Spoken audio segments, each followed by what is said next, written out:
Kwa mara ya pili sasa baada ya kushinda kiti cha mtemi wa Matuo, raia wengi walidhani mambo yangebadilika. Ukosefu wa ajira hasa kwa vijana waliohitimu katika taaluma mbalimbali ulikuwa sasa ni mazoea. Baadhi yao wakashikilia kwamba elimu haikuwa na dhamani kwao. Nchi haikuweza kupanuka kiuchumi ili kuwaajiri wala kuanzisha miradi ya kuwawezesha kujiinua kiuchumi.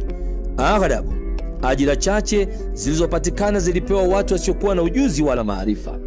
Kazi zilitolewa kwa kujuana, haidhuru hata kama mtu hakuhitimu ipasavyo. Halikuwa jambo la kushangaza kumuona karani akiajiriwa kuwa daktari wa meno na muuguzi akifanya upasuaji hospitalini. Wagonjwa hospitalini wakawa wanafariki kiholela. Jeshi la nchi lilisheheni vijana kutoka katika jamii ya Wakule. Mtemi hakuwa na imani kwamba viongozi wa kijeshi watoke katika jamii nyingine yoyote. Yeye mwenyewe hakujiamini uongozini, angewaamini vipi waajiriwa wa jamii nyingine? Marubani wengi wa kijeshi waliangusha ndege kila wakati kutokana na mafunzo duni ya urubani. Wahitimu kutoka taasisi za elimu nchini wakakosa utaaluma ufaao katika ajira zao. Mtindo ukawa ni bora elimu kuliko elimu bora. Vijana wengi wa Keto waliohitimu shahada za vyuo vikuu walihangaika mijini kutafuta kazi bila mafanikio. Katika mojawapo ya uajiri, utawala ulihakikisha kwamba hawaajiriwi katika kazi zilizokuwa na mamlaka ya uongozi. Hivyo majopo hayo ambayo yaliongozwa na Wakule yalitazama majina. Aliyekuwa na jina la Kikwetwa aliondolewa katika orodha ya watakaohojiwa katika kazi za ngazi za juu. Wanawake wa Keto waliolewa na wanaume kutoka kwa Wakule walibahatika kupata ajira za serikali, lakini ilipogunduliwa kwamba ni Waketwa walifutwa kazi kutokana na visababu visivyoridhisha. Siasa za majina zikashamiri katika utawala wa Mtemi Lesulia. Hata wale waliobahatika kuitwa katika mahojiano ili wapate kazi walisumbuliwa sana.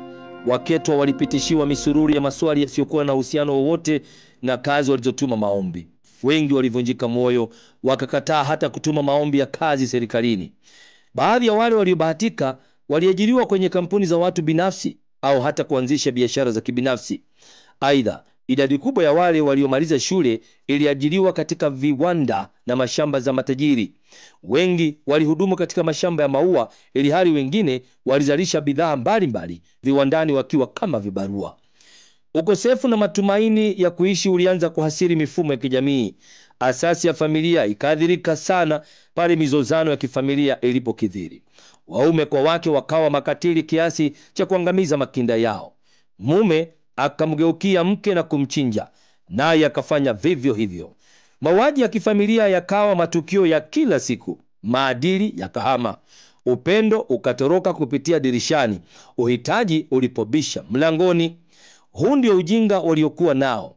Ujinga wa kutotambua kwamba kile walichoiba ndicho kitakachowatia kitanzi. Jadi yao sasa ikawa kufisidi pato la nchi na kufukarisha jamii. Ujadi huu ndio uliokuwa ukisambaratisha nchi na kuigawa katika makundi mawili hasimu: walionavyo na wasionavyo, walala heri na walala hoi.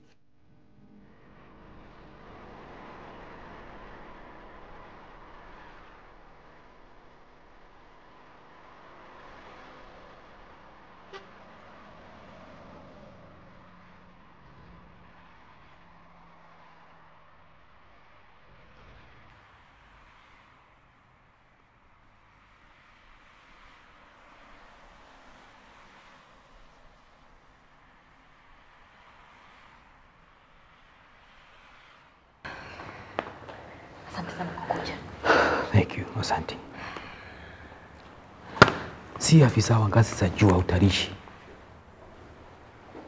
wote wamo katika kinyang'anyiro cha kuipora nchi haiba yake. Hawajari kuwa nchi wanaoipora ni yao. Kuna mtu kaiba mali yake mwenyewe kumuhifadhi baadaye. Hata umefanya vizuri sana kukuja, maana kuna jambo ambalo nilikuwa ninataka ulifahamu. Unakumbuka nikikwambia kwamba kuna watu ambao walikuwa wakisambaza vijikaratasi? Nitakosa kukumbuka vipi?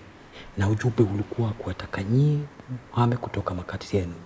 Basi Ninasikia ya kwamba vijikaratasi hivyo vilisambazwa kimakusudi kwa mtaa wa Matango tunamoishi. Mitaa mengine kamwe hawakupeleka. Habari hizo nilishazipata tangu juzi. Mawakala wangu hawalali. Wala hilo lisikutie tumbo joto. Lakini wajua ni kwa nini vijikaratasi vikasambazwa kule? Sijui, niambie. Mtaa wa Matango ndio uliojaa waketwa wengi zaidi kuliko ile mingine. Hapa kuna idadi kubwa ya watu pia. Mkiendelea kukaa hapa, mtapunguzia idadi ya kula mtemi Lesulia.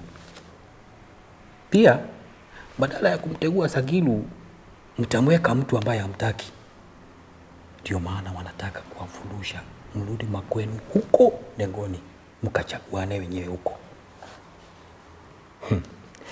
Pia, anafahamu fika kwamba nyie huenda mkanipigia kula za kuniteua. Naye hataki. Amepania kumweka mtu wake katika eneo hilo, mtu ambaye kamwe hatafua dafu dhidi yake. Anataka kubakia uongozini ili asidi kuwanyanyaza na kuwapokonya haki zenu. Ndio maana wamefanya maisha yangu kuwa magumu kabisa. Wananiwinda kama kuku mgeni. Wameniwekea vigwe na kila nipitapo wananiandama. Lakini tutapambana nao vivyo hivyo. Mlinzi wangu ni Mungu, na wa pili ni nyie wafuasi wangu. Na ni wangapi wanajua haya miongoni mwetu? Wachache sana. Nadhani wewe ni wanne. Sasa tutafanyaje? Niambie ulilonalo kisha nitakupasha zaidi. Tuko mbele yao kwa kila wanalojaribu kupanga. Usiogope.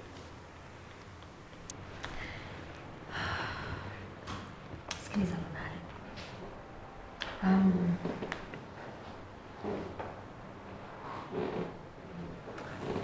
Jana machifu wote wa nchi ya Matuo waliitwa na mkuu wa mji wa Taria kwa kikao cha faragha. Baada ya kikao hicho, Chifu Mshabaha aliingia afisini mwake akiwa amebeba majalada kadhaa. Nyuma yake alifuatiwa na watu 5. Sijawahi kuwaona watu hao. Bwana Chifu alifunga mlango wake kwa mazungumzo ya faragha nao. Watu hao walikuwa wamevalia vipi? Walikuwa shagala bagala tu, yani bwaga mtwae tu. Hawakuwa nadhifu hata. Nilitaka sana kujua walikuwa wakiongea kuhusu nini. Hivyo nilinyapia nje. Nikasimama karibu na dirisha lililokuwa wazi. Nilisikia Chifu Mshabaha akisema kwa hamaki, lazima wahamishwe, la sivyo tutakosa mtoto na maji ya moto. Nilishangaa sana. Kumbe aliyokuwa akizungumzia ni haya unayoniambia. Ndio haswa. Sasa sikiliza. Maneno hayo aliyotamka chifu yaweke kwenye mizani, bali yasihesabiwe. Huenda aliongea maneno tu yasiyo na maana yoyote. Hata hivyo, naona kuna jambo linaloendelea. Nimekuwa kimya kwa hizo siku zote. Lakini mbona umeamua kunyamaa siku hizi zote? Ni watu wanakutegemea. Wajua kinywa kilichofumbwa hakiingizi inzi. Unamaanisha? Mtu mwenye busara yule anayepokea mawazo na kuifumba kichwa chake kwanza. Kisha baada ya kuyaweka kwenye mizani na kuyapima, ndipo anatoa kauli. Nilipokea tetesi kitambo, lakini sikutaka kuyavamia kwa pupa mambo haya. Ulioniambia nidhihirisha ya kwamba jipu lipo tayari kutumbuliwa. Jipu? Naam. Jipu? Usumbufu wa jipu sasa umefika kikomo. Jipu liliwakela na kuwakosesha uzingizi. Basi siku ya kulitumbua ili usaha utoke imefika. Wajua, Nare, wewe ni mtu mwenye mafumbo mengi tena sana. Wakati mwingine unipia vigumu sana kukuelewa. Utaelewa tu hivi punde. Sikiza. Kesho tunapeleka mbali za tisho la Waketo kuvamiwa katika makazi yao kote nchini. Tutatumia vyombo vya habari ili taarifa zienee mbali na kwa haraka. Nataka mipango ya Baraka la yule ifujike kabla ya kwanza. Viongozi hao wanakabiliwa na daro nyingi sana siku hizi. Hii ni kwa sababu hawana uhakika iwapo watu watawafuata ama wataondoa uongozini. Mtemi sasa anakabiliwa na wimbo ambao hapendi mahali yake. Nare, kaka, usikate kanzu kabla mwana hajazaliwa. Usiwe na uhakika kwamba mambo yako yako nywe. Jifunze na historia yako mwenyewe. Naelewa sasa. Yale aliyodunia kufanyia wafuasi wangu yatatumbukia nyongo. Kumbuka, kijapo kiburi ndipo ijapo aibu ndugu. Fahamu pia kwamba mtu hujisifu anapovua libasi za kivita baada ya kushinda vita. Sio kujisifu anapovaa ili kumkabili adui. Lakini mimi sijigambi eti kwa kuwa nitashinda vita. Fahamu kwamba lugha ya vitisho ni silaha kubwa ya wanasiasa kwa wapinzani wao. Lugha kama hii huweza kuangusha hata majabali na vikoko wa kisiasa. Basi shirikiana na wenzio na mfanya halahala, maana hatuna usalama tena. Hasidi yule hatakosa kufanya lolote, ili mradi aweke vibaraka wake matango ili aweze kusalia uongozini. Kumbuka vitimbi alivyowahi kukuonyesha wakati wa uchaguzi uliopita. Huenda anakupangia maovu zaidi. Chunga ulimi wako. Kuta sina masikio dada.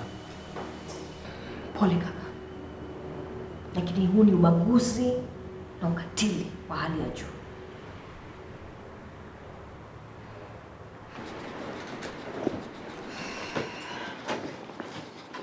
Wanangu. Hatujambo. Nzuri. Nzuri.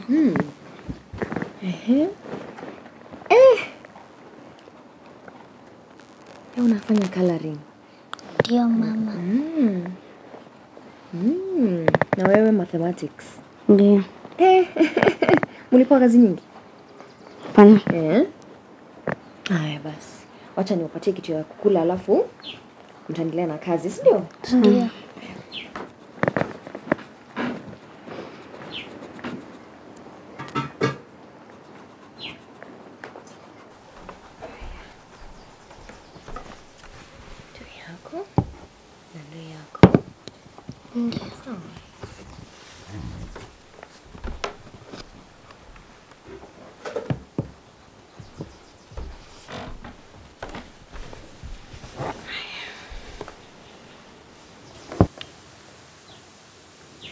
Mama na mwalimu alisema uninunulie sare mpya. Mimi pia mama.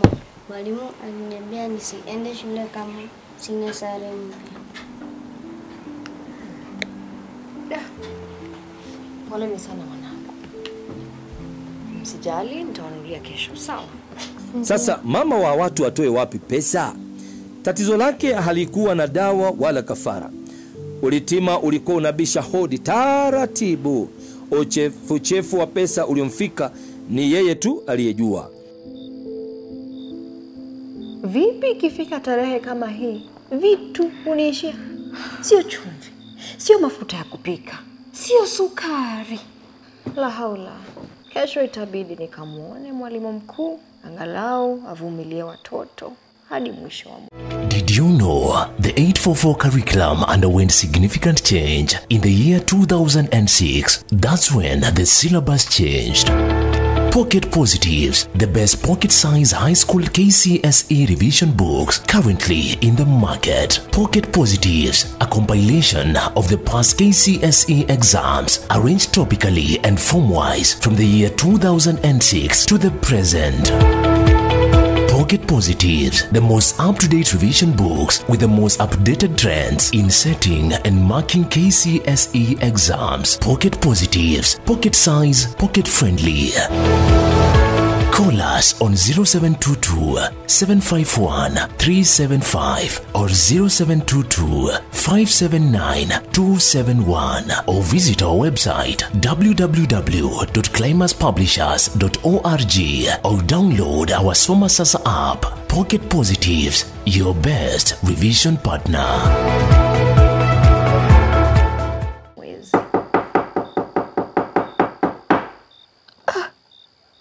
Nani kanijia saa hizi jamani? Wakati kama huu watu wanapaswa kuwa majumbani mwao. Ala. Unaingiaje kwa pupa namna hii? Huku ni kwako? Nataka kunitia polisi. Waite. Penzi aliogopi polisi. Wapigie, waambie waje.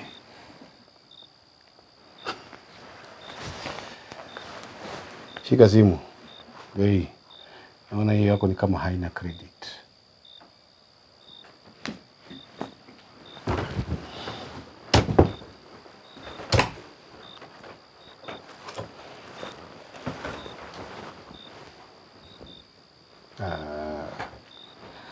Usifadhaike hivyo. Wajua watu wanasema kwamba kicheko ni kama tabasamu iliyopasuka. Hivyo usinilaumu. Naomba nawe pia utabasamu. Na ukitabasamu, utapata chochote na kwenda popote utakapo hapa duniani. Usizeeshe uso wako kwa kununa. Utatoa makunyanzi ungali mdogo. Jinyama hili kweli linapania kuniangamiza na familia yangu. Au mbona liendelee kuniandama hata baada ya kumtorosha mume wangu? Hata baada ya mimi kukiambia sikitaki. Mbona umekonda hivyo? Umekonda sana. Matatizo mengi unayo hata kama hutaki kusema. Yote yameandikwa usoni. Macho yako madogo yaliyokuwa maangavu, yanamtamanisha kila mtu. Sasa yamefifia ndani kwenye vishimo vikavu. Uso wako uliokuwa na tabasamu ambao ulimfanya kila mtu akungwai. Sasa yanatangaza madhila matupu.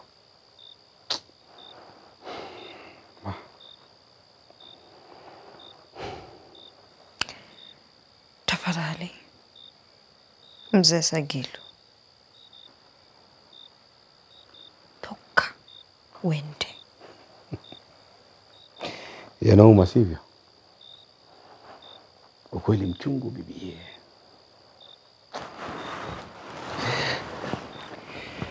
Nimekuja hapa kukujulia hali na kukupa bahasha hii.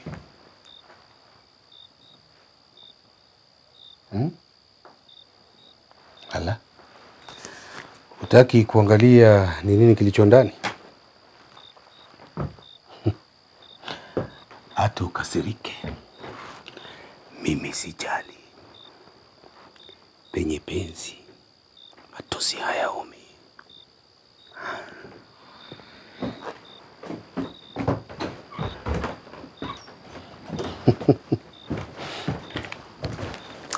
Okota milungula yako.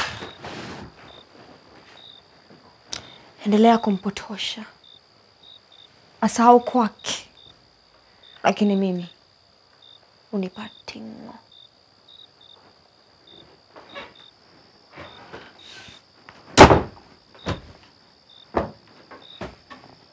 Mangwasha ni mmoja wa wale wanaoamini kuwa kujikimu maishani ni kujiruzuku. Mtu anapojiruzuku ndipo anapoweza kujitegemea kwa kila hali. Kamwe hangekubali kuwa mtu wa kuombaomba misaada na ufadhili kutoka kwa wale walio navyo. Aliumbwa binadamu mkamilifu, akili timamu na siha mwilini. Kwa nini basi yaombe wale waliokirimiwa vitu hivi kama yeye?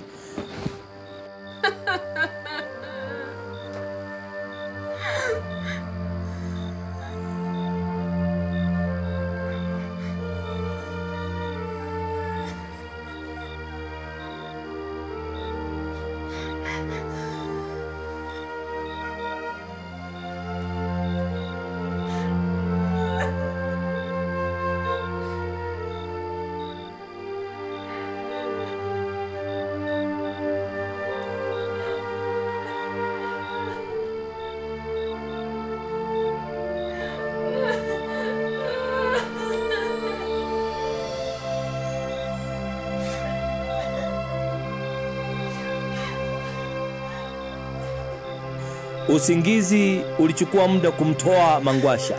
Akiwa usingizini aliota ndoto ya kutisha sana. Aliota anafukuzwa na jinyama kubwa sana.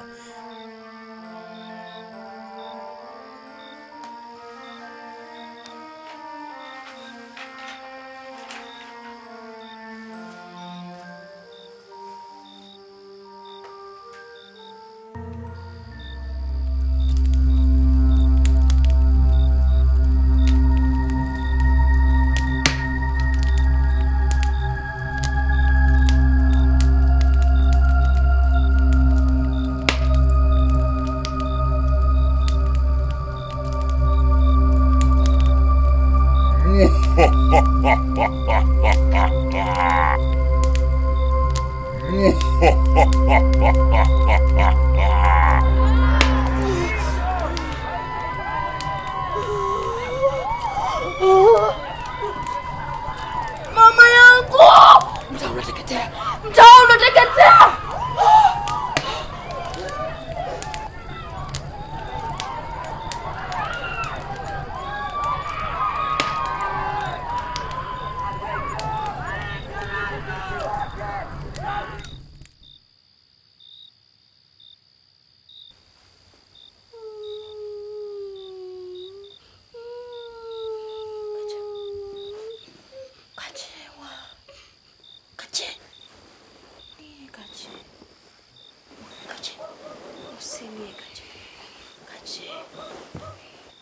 Mama, ulikumbuka kuchukua sare zetu za shule?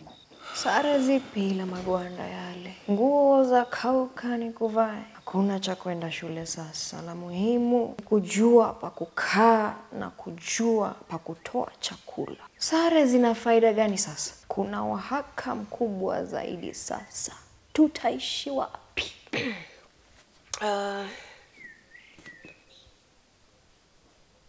Usijali mwanangu.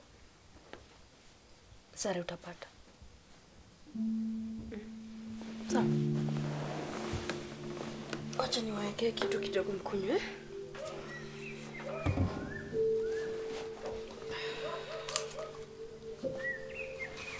Acha tukunywe kitu kidogo.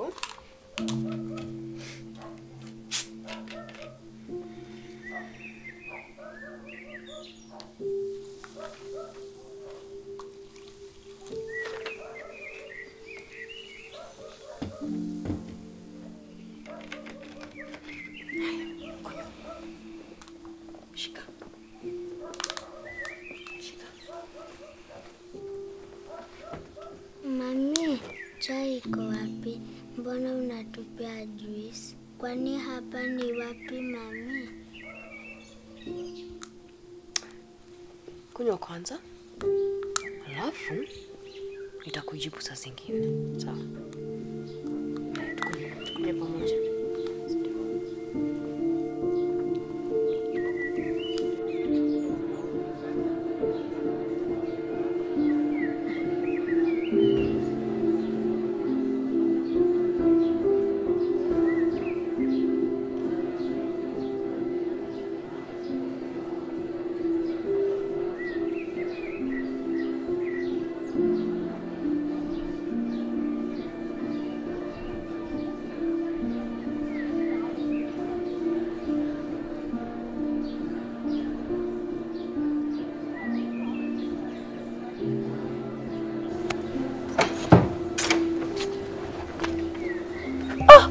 Mwenzangu, ulikuwa humu ndani muda huu wote?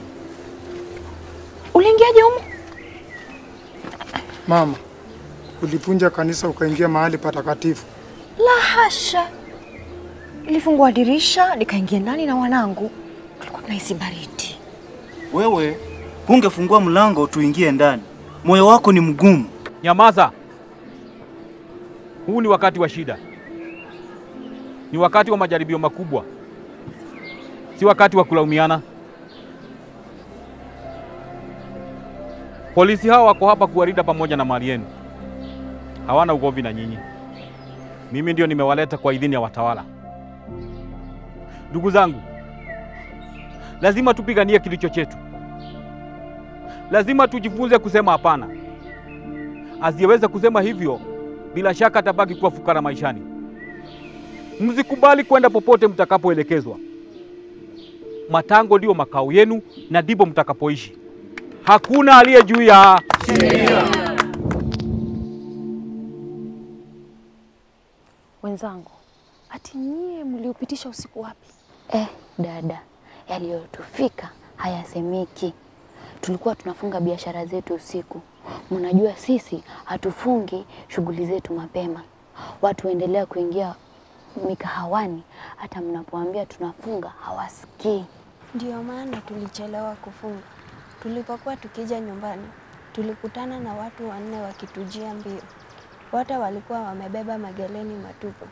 Yalihinikiza harufu ya mafuta ya petroli. Mmoja wao alikuwa kijana barubaru hivi. Alinipiga kumbo kaserelekea huko mtaroni. Haya yachekesha, lakini pia yahuzunisha mno. Naam, vijana hao walikimbilia gari jekundu lilokuwa limeegeshwa karibu. Tulisikia sauti ya mwanamke ikisema, "Mmemaliza kazi? Harakisheni twende." Vijana waliingia garini, likaondoka kwa kasi sana. Na mliweza kumtambua mwanamke huyo?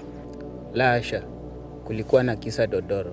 Hata jana usiku umeme ilikuwa imepotea. Bila shaka vijana hao ndio waliozima umeme ili kutekeleza udhalimu. Hii ni haramu mtlaki. Tulipopiga hatua chache tuliona miale ya moto kutoka katika nyumba zetu. Moto ulikuwa ukiteketeza nyumba zote. Tulikimbia makwetu kabla moto kusambaa. Tukawachukua watoto na kuokota chochote tulichoweza kukiokota. Tukatoka mbio kwani moshi ulikuwa mwingi mno. Mkapeleka watoto wapi? Tulirudi katika mikahawa yetu.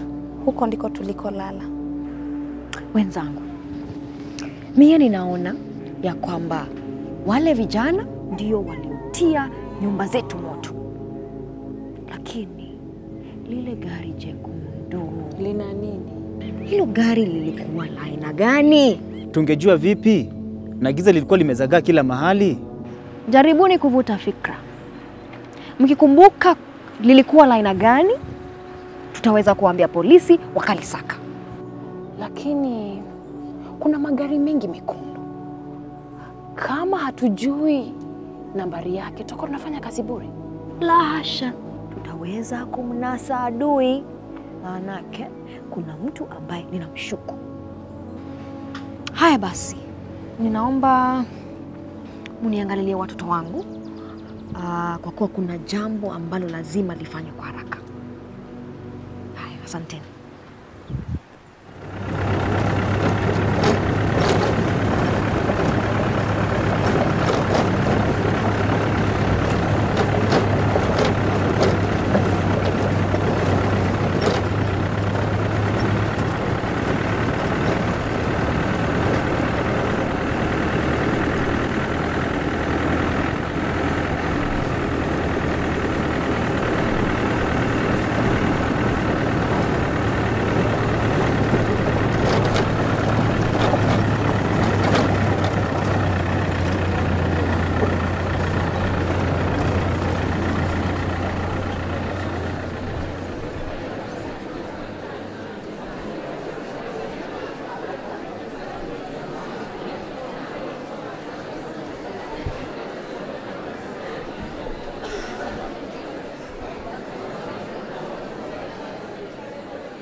Poleni sana ndugu zanguni.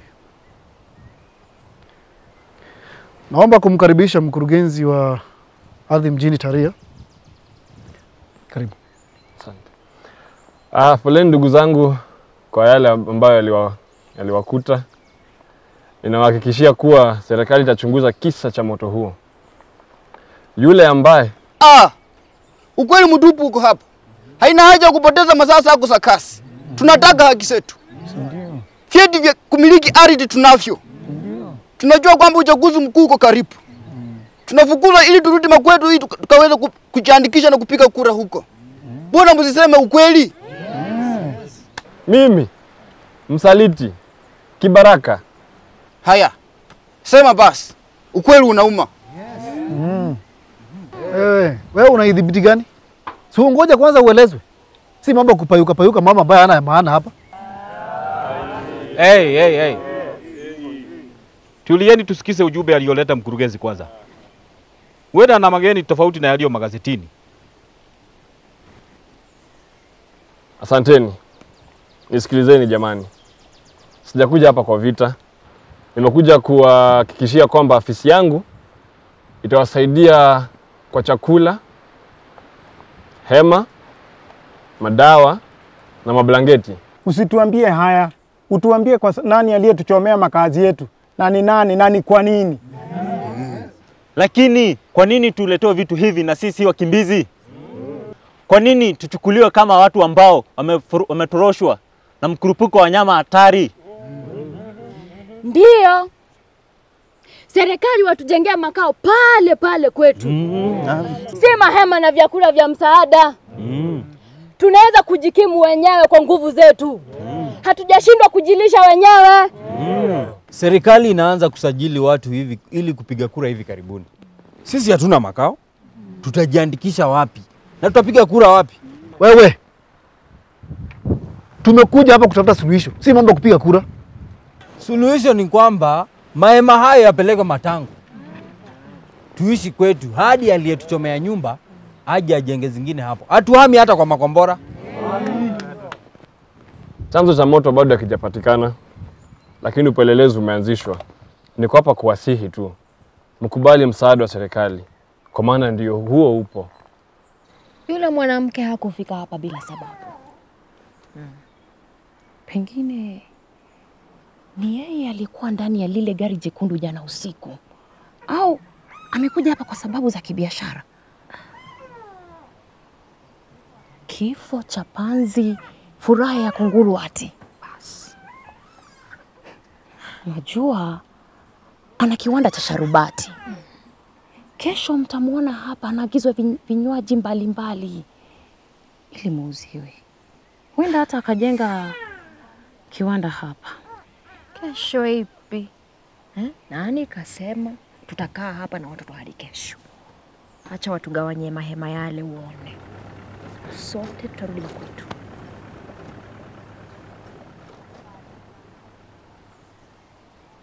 Mama kweli amekuja na gari lile. Leo amejiwa na malaika gani? Ni usamaria ama unafiki? Hii si njia ya kutufumba macho.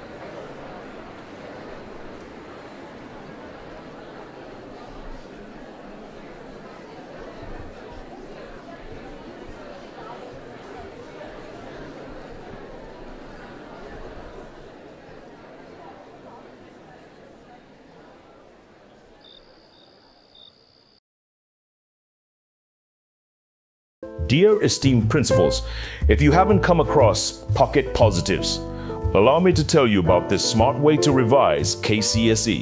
Pocket Positives is a signature product of Climax Publishers. Designed to make KCSE revision simple, portable, and effective, these pocket-sized books fit easily into a student's pocket, enabling study anywhere, whether in class, on the bus, or during free time. Many have asked, why start from 2006? In 2006, the KCSE syllabus underwent a major curriculum revision, marking the beginning of the current exam format. By covering questions from 2006 to date, Pocket Positives captures the modern KCSE trend and structure, ensuring learners revise with relevant, up-to-date content. Each edition presents KCSE questions arranged topic-wise and form-wise, helping learners target specific areas and track progress from Form 1 to Form 4, reinforcing both understanding and memory. The books are also predictive, analyzing questions from 2006 onwards, highlighting frequently examined areas, so students can identify patterns and anticipate what examiners are likely to test. Compact, comprehensive, and convenient, KCSE Pocket Positives are the perfect companions for learners aiming for excellence. With Pocket Positives, success literally fits in your pocket.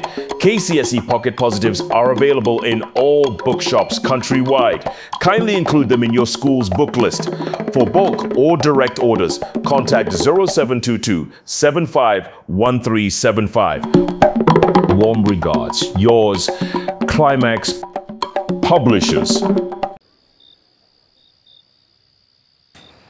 Unajua, mimi ninahisi kwamba Sagilu ndiye anayechochea tufukuzwe katika ardhi ile. Hamna haja ya kuchunguza, yumo kundini. Hawataki tupigie kura Matango, manake anadhani watakaoteuliwa kushindana naye wamo humo. Mangwasha, una uhakika? Bila shaka.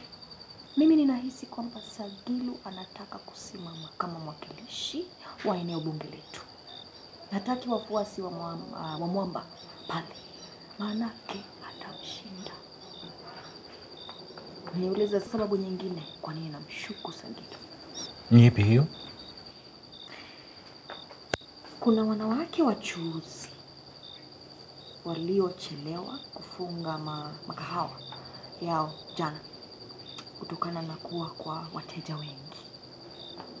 Walipokuwa wakirudi nyumbani, walikutana na vijana wanne waliokuwa wakitimka mbio kutoka Matango. Vijana hao walikuwa wamebeba mageleni matupu yaliyonuka mafuta ya petroli. Na hilo haliwezi kutufanya tuwashuku? Subiri kwanza nikuelezee. Vijana hao waliingia katika gari jekundu lililokuwa likiwasubiri. Kisha walisikia sauti ya mwanamke humo garini likisema waondoke hapo haraka. Umesema gari jekundu? Ndio. Lakini hawakuweza kuona ni la aina gani. Na huyo mwanamke walimfahamu? La hasha. Ilikuwa usiku sana. Hata hawakuweza kuona nambari ya gari.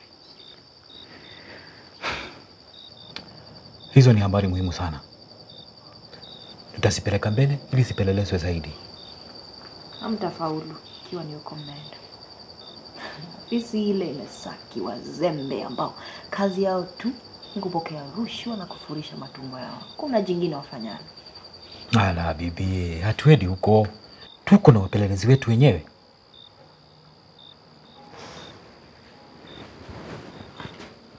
Lazima tujue bifu na bichi katika mkaza ule.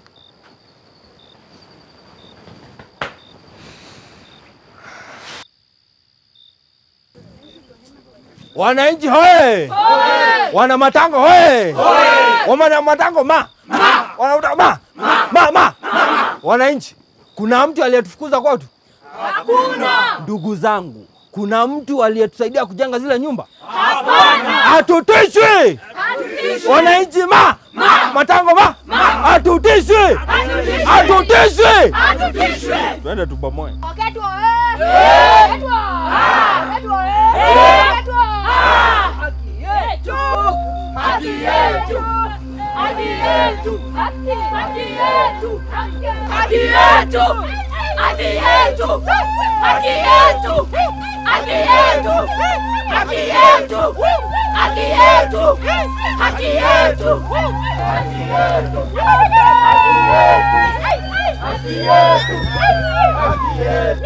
Haki yetu.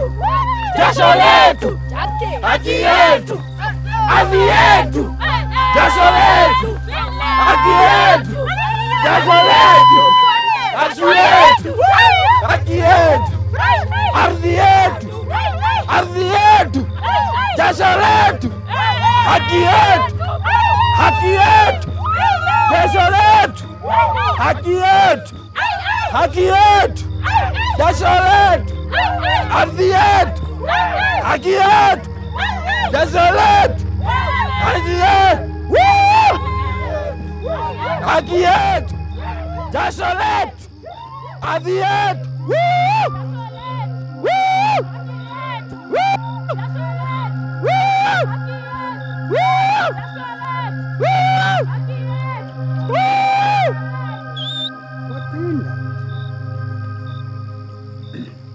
Bwana askari, naomba urudi na askari wako. Hawa watu wako hatuwaamini. Rudi nao.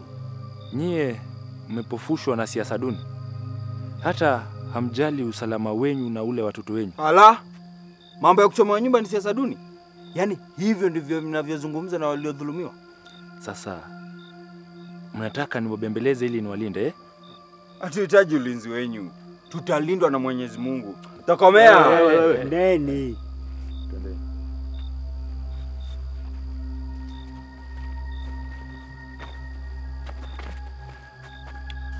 Sauni. Dunia tambala mbovu. Ukivuta utachana. Wacha wende zao. Hapo umesema ukweli. Afadhali ya mrama kuliko kuzama.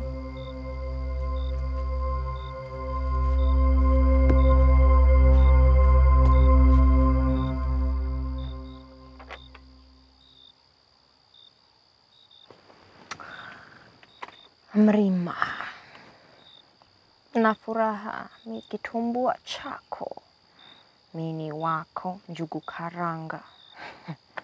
Naona vizuri wanipa pesa kila siku, unipe mahaba.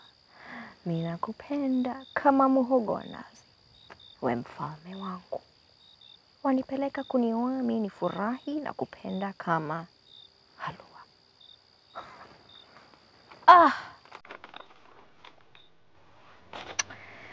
Hakika shingo hubeba vyombo, lakini moyo hubeba mambo tena makubwa. Mrima amemkumbatia chui. Hajui chui si rafiki wa kukumbatiwa. Mwishowe atafukrishwa, asalie kuguguna vifuu. Siku akiumwa sawa sawa, tarejea papa hapa.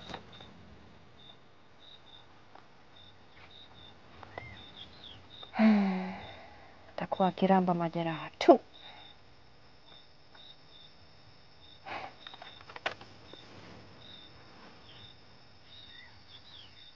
Vipi wanawake aina hii wamwandikia upuzi kama huu?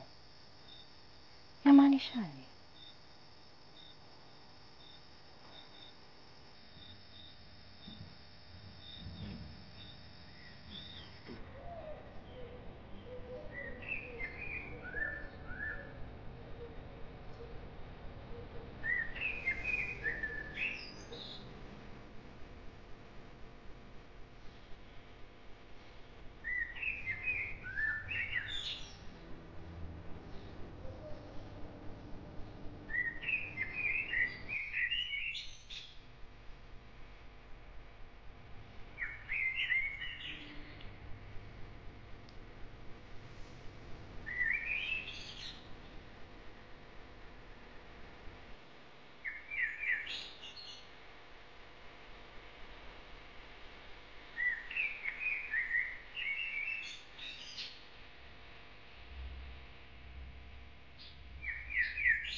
Wale panya wamesharudi katika makao yao tena.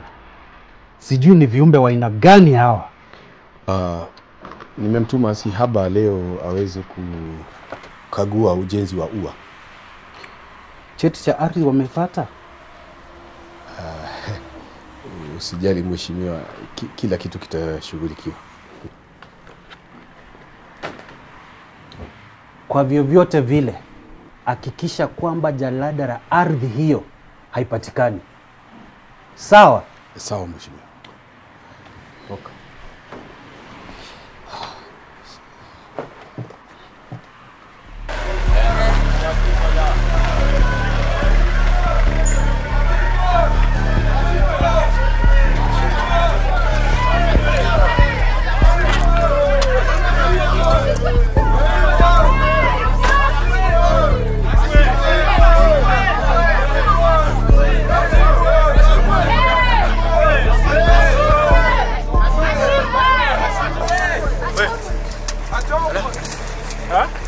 Dereva yuko wapi?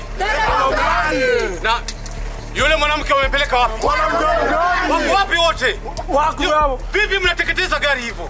Tutachoma. Mbona mnateketeza gari hivyo?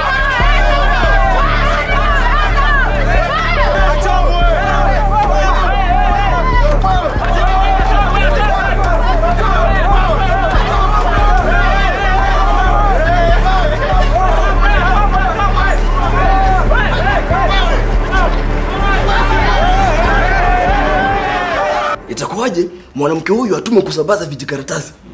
Huyu ni kibaraka, ametumwa na mtu fulani lakini sio wa serikali. Leo tunataka kujua mbivu na mbichi. Atuambie ardhi hii ni ya nani hasa? Haya, asanteni sana kwa kumleta hapa, sawa sawa. Lakini ile kitu mtafanya, mtaenda mtulie pale, sisi tutafanya uchunguzi wetu, sawa? Haya, endeni mtulie pale. Madam, twende ndani.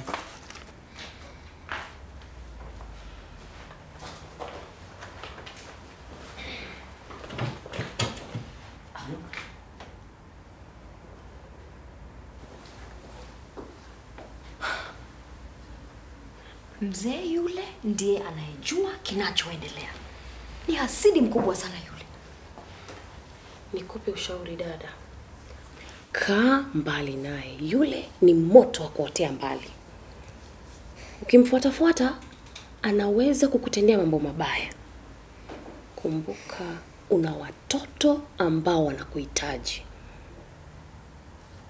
Acha wazee washughulikie jambo hili. Sasa tumepata jibu ya kitendawili kile. Sagilu ni chupa ndani ya mchele. Lakini wakati mwingine hufanana na huo mchele.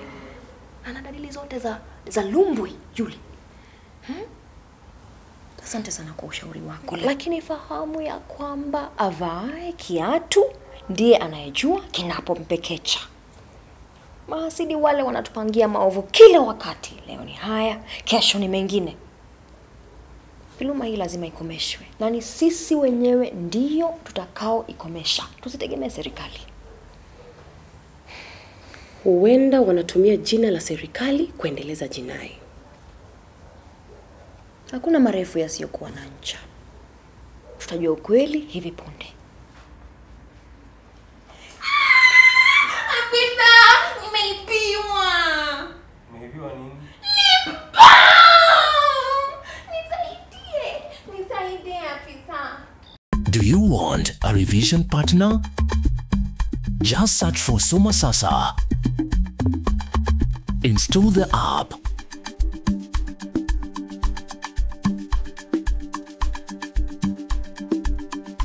Create an account.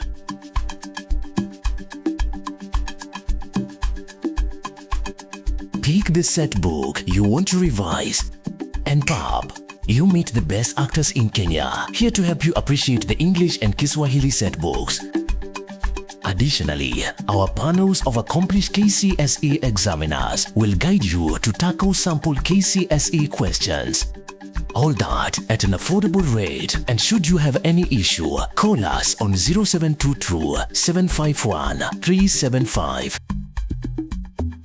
At Climax Publishers, we don't just wish you well in your KCSE, we prepare you for success. Wenyeji wa Matango waliamua kufanya kikao cha dharura. Waliamua kupeleka kesi mahakamani. Vyeti vya kumiliki ardhi walivyopewa na serikali ndivyo vilivyokuwa ushahidi wao. Lonare alimtafuta Mwamba. Huyu alikuwa mwanasheria mashuhuri aliyesifika mjini Tari. Ijapokuwa Mwamba alikuwa katika pilika za kujimarisha kisiasa, hakusita kuchukua jukumu hilo. Atatusaidia mpaka tupate haki yetu. Mwamba hoi! Hoi! Mwamba hoi! Hoi! Basi sasa kila kitu iko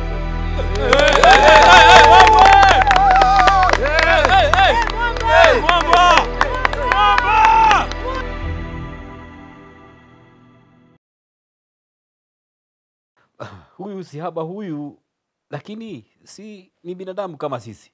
Wajua Sihaba ananikumbusha maandiko niliyosoma zamani nikiwa shuleni. Kwenye maandiko hayo kuna kisasili kimoja kinachomzungumzia mwanamke ambaye namfananisha sana na Sihaba. Visasili viko vingi sana duniani.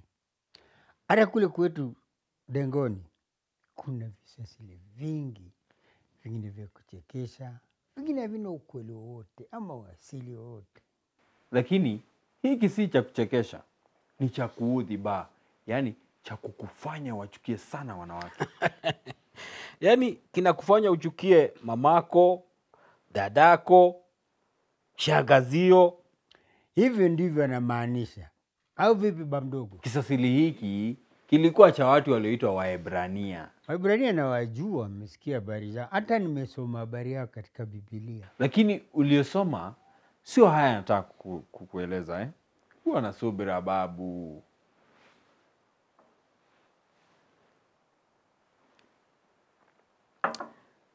Wanasema kwamba Mwenyezi Mungu alijaribu mara kadha, nikidhani mara 3 hivi, kumuumbia Adamu mke. Mke wa kwanza alikuwa anaitwa Lilith. Huyu angeishi na mwanaume yeyote, alikuwa anakisiwa kuwa mbaya sana. Subiri, hangewezaje kuishi na mwanamke yote vipi? Hatujaambiwa kwamba Adamu ndiye alikuwa binadamu wa kwanza kuumbwa? Ni mwanamke mwingine yupi tena? Nyinyi mna maswali mengi. Ngoja hata kwanza nimalize kusimulia kisha uniulize maswali.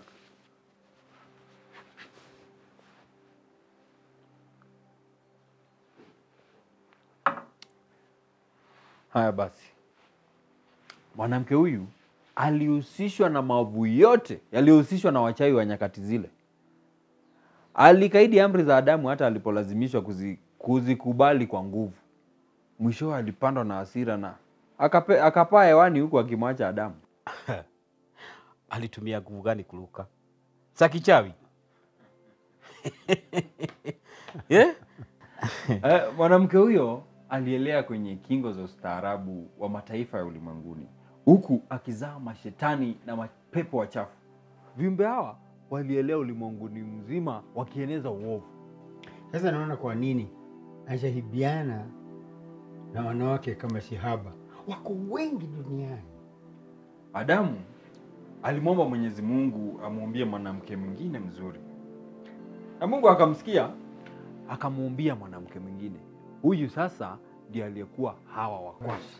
Na huyu ndiye aliyebeba vishawishi na tamaa zote za ulimwengu. Lakini kwa nini Mwenyezi Mungu hakuumba mmoja mwenye uzuri jameni? Inaonekana kwamba unakijua hicho kisa. Simulie basi. Hapana Sauni. Watu wakasiriki wanaposimulia visa asili. Ni mafundisho ya busara ambayo unatoa hati. Endelea. Tumetega sikio. Haya basi. Kwa bahati mbaya, Adamu alimwona Mwenyezi Mungu akiumba mwili wa yule mwanamke wa pili. Uongo. Huo ni uongo. Adamu alilala uzingizi wa pono. Alimwona saa ngapi? Si hata ungoje nimalize kusimulia.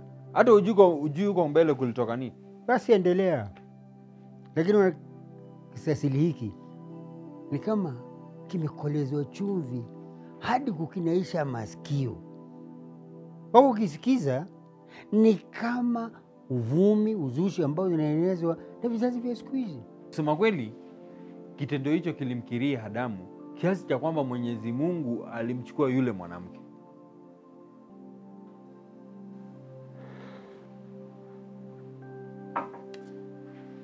Basi Mungu aliumba Hawa wa pili. Hadi leo hakuna anayejua kilichomfika yule wa kwanza.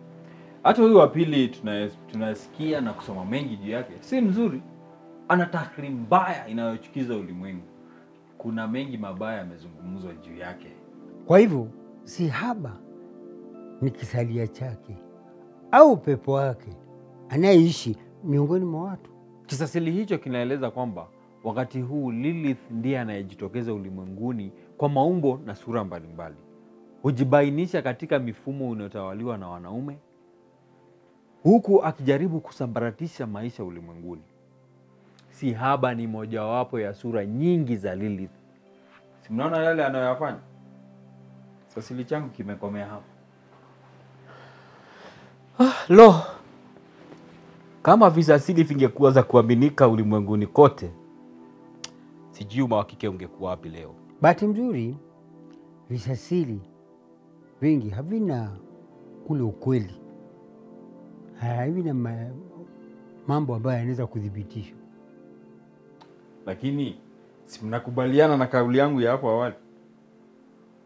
Si vinaweza kudhibitisha visanga anavyofanya si hapa? Haya basi. Sawa sawa. Nitafanya hivyo. Asante. Haya.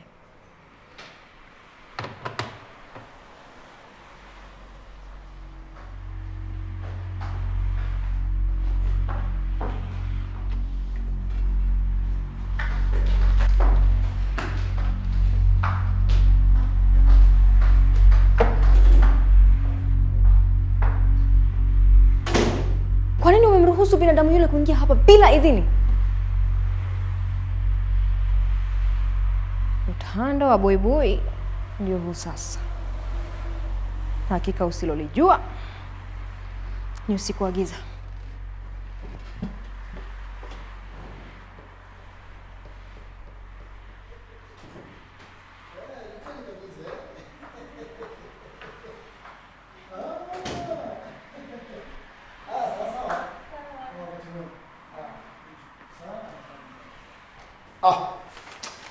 Asante. Asante sana, nimeshukuru. Nawe pia. Ya, wakati mwema. Nawe pia kuwe na wakati mwema.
Mambo gani haya? Hivi kaenda wapi? Bibi kaenda kutanoni. Ndio maana tumemkosa. Faraga ya nyani kaishia ndengoni. Hao wanafanya nini hapa? Subiri bibie. Tunamtaka Chifu Mshabaha. Yuko wapi? Pole afisa, lakini Chifu Mshabaha kaondoka mapema. Na hivi unafanya nini hapa saa hizi? Afisa, wajua kazi hapa haina wakati wa kufunga. Lazima nimalize ili nami niende nyumbani. Bibie. Shukrani.